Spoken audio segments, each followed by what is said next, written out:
Hello everyone, welcome back to the life unfiltered.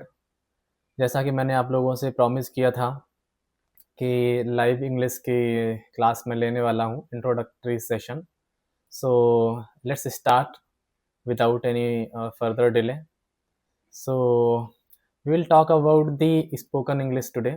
This is the very first class for you guys, so you can consider it as a introductory session where we will talk about the spoken English. So let's get started with the life unfiltered with me. I'm Praveen Pal.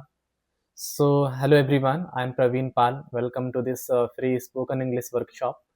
So basically, English is not a measure of intelligence. It is just a skill that anyone can learn.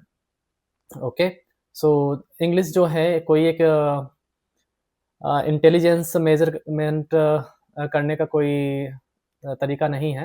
ये एक simple skill है जो कोई भी सीख सकता है। तो जो 5 स्टेप्स फार्मूला है वो मैं आज आपको बताना चाहता हूँ कि आप अपनी इंग्लिश को कैसे इम्प्रूव कर सकते हैं। तो पहला है लिसन टू इंग्लिश डेली। तो अगर आप डेली इंग्लिश सुनते हैं तो आपकी बेसिकली इंग्लिश इम्प्रूव हो सकती हैं। दूसरा है कि रीड इंग्लिश लाउडली। और आपको इंग्लिश रीड करनी है डेली, तेज़-तेज़ बोलना है, चाहे आप मिरर के सामने जाके बात करें या अपने खुद से ही बात करें, तेज़-तेज़ आपको पढ़ना है या कोई आप बुक ले लो, वो आप तेज़ी से पढ़ सकते हो जा ताकि खुद की आवाज़ खुद को ही सुनाई दे। तीसरा है learn 5 new words daily. Daily आपको 5 वर्ड्स लर्न करने हैं जो कि न्यू हो आपके लिए स्पेशली।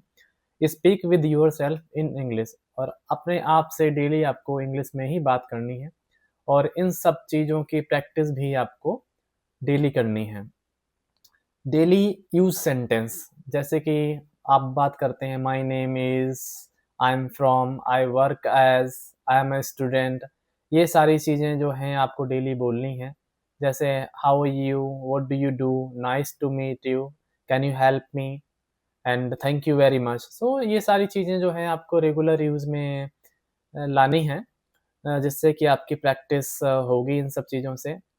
तो आप अपनी इम्प्रूव कैसे कर सकते हो स्पीकिंग इंग्लिश को?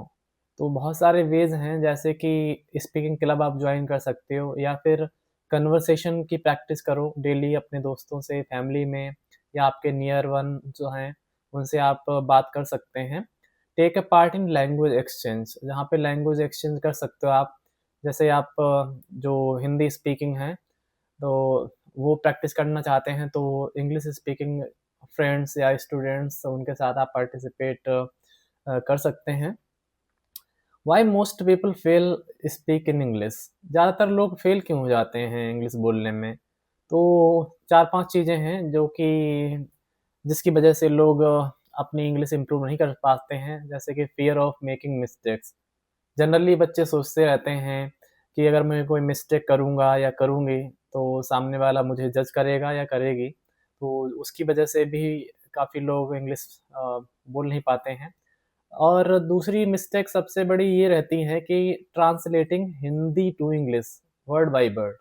हम क्या करते हैं कि जब भी कुछ बोलते हैं तो मन में चलता रहता है कि हम उसी को ट्रांसलेट करने लगते हैं। जैसे कि मुझे बोलना है मैं खाना खाऊँगा, तो मैं मन में ही अगर ट्रांसलेट कर रहा हूँ I will eat the food, तो थोड़ा उसमें टाइम लगता है, जिसके वजह से भी हम अब इंग्लिश को इम्प्रूव नहीं कर पाते हैं। और मोस्ट कॉमन जो इश्यू रहता है वो रहता है लैक ऑफ प्रैक्टिस। हम प्रैक्टिस नहीं करते हैं, हम डरते हैं हमारे पड़ोसी, हमारे दोस्त हमें जज करेंगे, ये इंग्लिश में बात करने लगा है। तो आपको उन सब फ़ियर्स को दूर रखना पड़ेगा जस्ट बिकॉज़, क्योंकि जब भी आप इंटरव्यू क्रैक करने जाएँगे या फिर बिज़नेस करेंगे या फिर कहीं जॉब करेंगे, तो आपको बिज़नेस लैंग्वेज जो कि इंग्लिश, ये आपको बोलना ही पड़ेगा। जो बिज़नेस मीटिंग्स रहती हैं या ऑफ़िस में मीटिंग्स होंगी, वहाँ आपको इंग्लिश में ही बात करनी पड़ेगी। तो इन सब चीज़ों से आपको डरना नहीं है और शर्माना नहीं है। और सबसे बड़ी मिस्टेक मोस्टली ये करते हैं waiting for perfect grammar. Grammar का वेट करते रहते हैं, पहले मैं ग्रामर सीख लूँ, उसके बाद इंग्लिश स्टार्ट करूँगा। तो ये सब चीज़ों का वेट नहीं करना है आपको, जहाँ पर हो, जैसे भी हो, वहीं से आप स्टार्ट कर सकते हैं। तो don't aim for perfect English, aim for confident communication. आपको परफेक्ट इंग्लिश बोलने का वेट नहीं करना है। आप अपना एम रखो कि कॉन्फिडेंट होकर के इंग्लिश में कम्युनिकेट करे हुए आप लोगों के साथ। तो जितना जल्दी हो सके और जितना हो सके आप इंटरेक्शन करें अपनी फैमिली लोगों के साथ, तो इंग्लिश में ही करें। Don't wait for the perfect grammar और परफेक्ट इंग्लिश। तो let's get started. Don't wait for the perfect time और प्लेस। मैं आपको एक लाइव एक्टिविटी देने वाला हूँ, जहाँ पर आपके स्क्रीन पे आपको एक सेंटेंस दिख रहा है, my name is dash and I want to improve my English because. तो आपको अपना नाम इसमें कमेंट में लिखना है और आप इंग्लिश क्यों सीखना चाहते हो। तो ये 2 चीज़ें आप बताओ, तो उसके अकॉर्डिंग मैं नेक्स्ट सेशन प्रिपेयर करूँगा। Thank you so much, and we'll meet in the next session. Thank you.